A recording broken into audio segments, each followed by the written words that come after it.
মসজিদে কোরআন সহিহ হাদিস পড়া নিষেধ, সেই মসজিদে সালাত আদায় করা যাবে কিনা? মসজিদে কেন সালাত আদায় করেন? মন্দিরে যাবেন,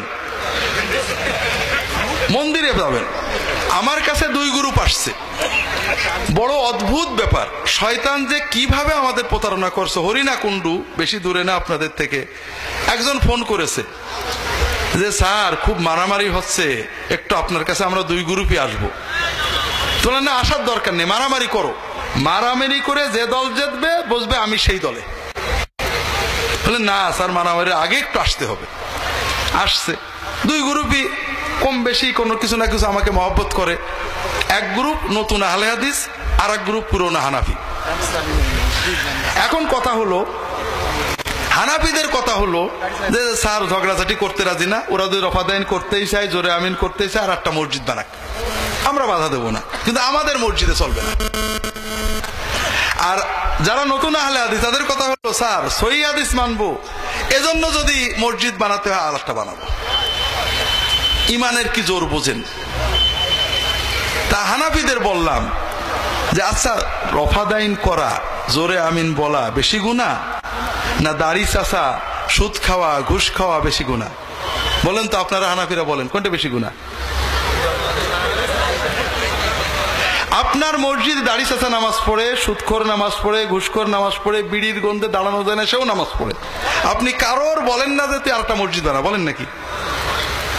কিন্তু আপনি রফাদাইন করলে, জোরে আমিন বললে বলেন আরেকটা মসজিদ বানা। এটাকে হানাফি মাযহাবের কোন কিতাবে আছে যে তোমার মসজিদে জোরে আমিন বললে, রফাদাইন করলে তাদের মসজিদে নামাজ পড়তে দিবা না? আছে নাকি? আছে।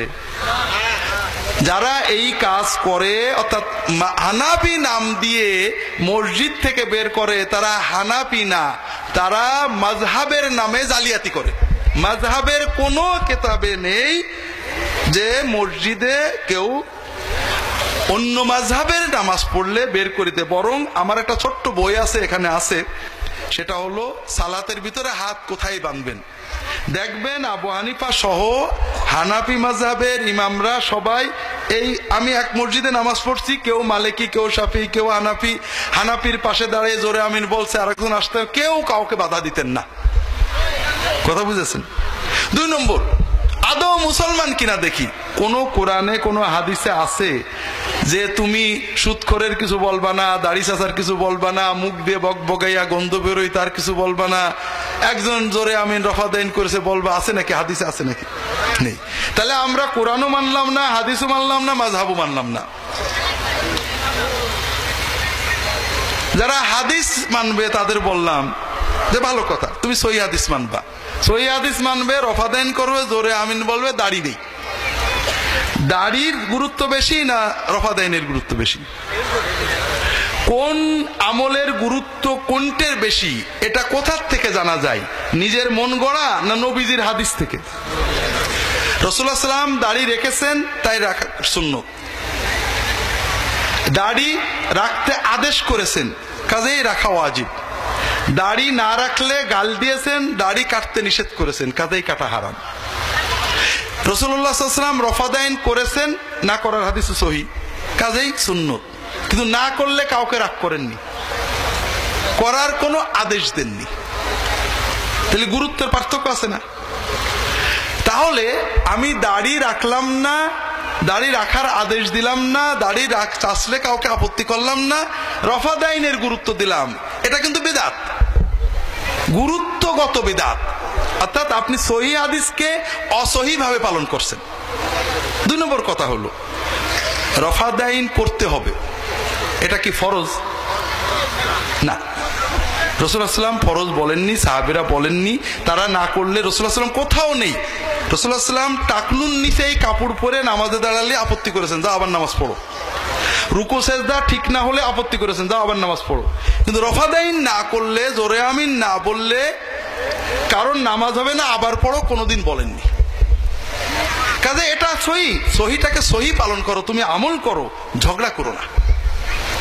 কাজে এই ঝগড়া যে করছো এটা তো সহিহ না, এটা তো বিদআত। তৃতীয় হলো, মুসলমানের ঐক্য বজায় রাখা ফরজ, ঐক্য বিনষ্ট করা হারাম। দলিল কোরআন হাদিসে অনেক দলিল আছে, ওয়াতাসিমু বিহাবলিল্লাহি জামিয়ান, আল্লাহ রজ্জু ইসলামকে ঐক্যবদ্ধভাবে ধরে রাখো, দলাদলি করো না। ঐক্য বজায় রাখা ফরজ। মুসলমানদের ভিতরে বিভক্তি হারাম। মাযহাব নিয়ে এটা হানাফি মসজিদ, এটা আহলে হাদিস মসজিদ, উভয় গ্রুপই অভিশপ্ত।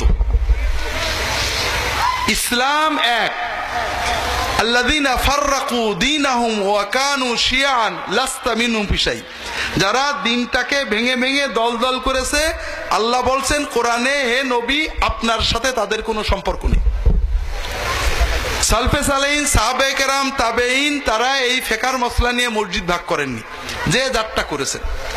তো এই জন্য যেটা বলছিলাম ভাইরা, কোরআন এবং সহিহ হাদিস পড়া যায় নাকি? নামাজে ইমাম সাহেব কোরআন পড়ে না রামায়ণ পড়ে? এখন একজন বলছে ওই আমার ঝগড়াঝাটির ভিতরে যে স্যার, আমরা যদি বলি সহিহ হাদিস মানতে, ওরা মানবো না সহিহ হাদিস, যা পারিস কর, তাহলে কি ইমান থাকে?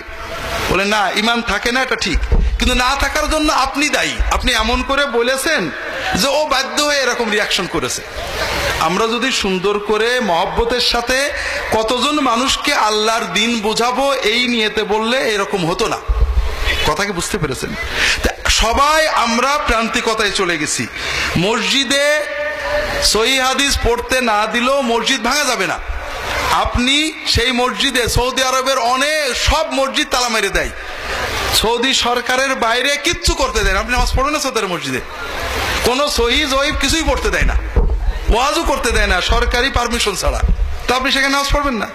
নামাজ পড়বেন সব মসজিদে। বাকি বিষয় নিয়ে বিভিন্ন মতভেদ থাকতে পারে। নারী নেতৃত্ব